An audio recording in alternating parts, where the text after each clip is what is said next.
Jake, congratulations. Very dominant victory for you tonight. How did you feel about your performance overall? Yeah, I was happy. Stuck to the game plan.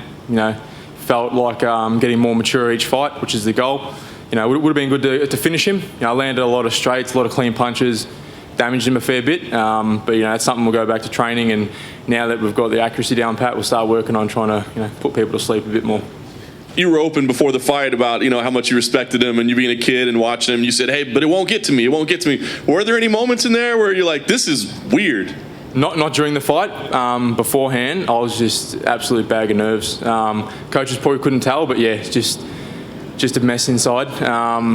It started hitting me. When we get in, I knew when I got in there it would be fine. As soon as I start moving, and then as soon as the fight was done, then that emotion hit me, and now it's starting to sink in. So I think I did a good job of not letting it get to my head.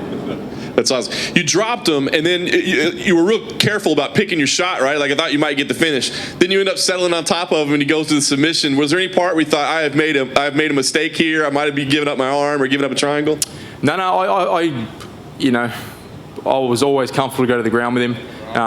He's very slick on the ground. I was pushing for the finish, but I know he's resilient. So I thought if I don't put him out within 15, 20 seconds, I'll settle in and start chipping away. Just watch those arms, watch his submissions, because I think he was a black belt when he won the Ultimate Fighter. So he's been a black belt since I was 11 years old. Yeah. So, I always say we wrestle Crocs and stuff back in Australia, so I'm not scared to wrestle with anyone. This is a cool moment for you. I know you'll enjoy it. But what's next? 6-1 now at 170 pounds. You talked about ranked opponents. You haven't fought in the States much. I know there's pretty much only 2 places to fight right now, it seems. Do you feel like a trip to Vegas is worth it now, or what's next for you? Yeah, whoever the UFC give me. I've never been one for trash talking, calling on anyone out.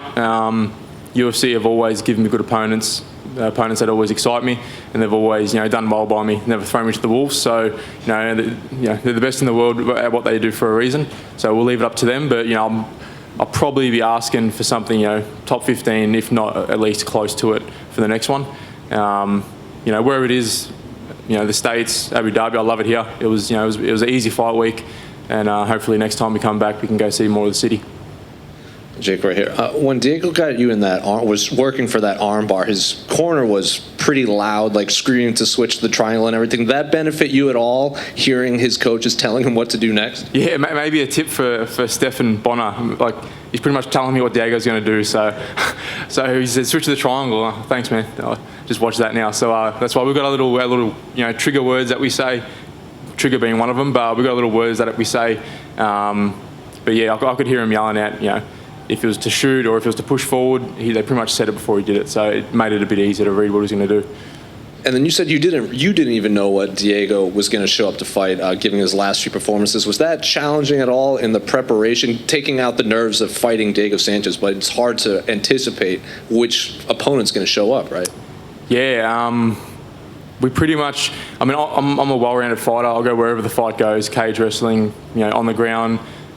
Stand up, so it suited my game plan for us just to work everything. So we worked all aspects really heavily and for this fight. So it was just a matter of just feeling him out for that first minute or so. By the time the second round came, I thought maybe he might start trying to wrestle, since I sort of busted him up in the first round, and he kept coming and standing up. So by the mid-second round, I knew that he was just going to stick with that the whole fight, so I could settle into my rhythm. And then I started doing a bit more damage and sat him on his bum in that last round. And finally, you said if you can't get a top 15, you wouldn't mind another legend on this Legend Killer tour. I think the internet immediately circled that upcoming fight between Condit and Court McGee, which I think is next week, the week before. Is that a fight you'll be watching more closely now? Yeah, absolutely. Any one of those guys, Matt Brown's, Carlos Condit's, I've said it, a million times before. So, I know with those guys, they've been in for so long, they're almost like royalty. So you have to go to them to fight. So it was hard to bring them to Australia to fight. So, hopefully going to the States, coming to Abu Dhabi will allow me to get more of those fights.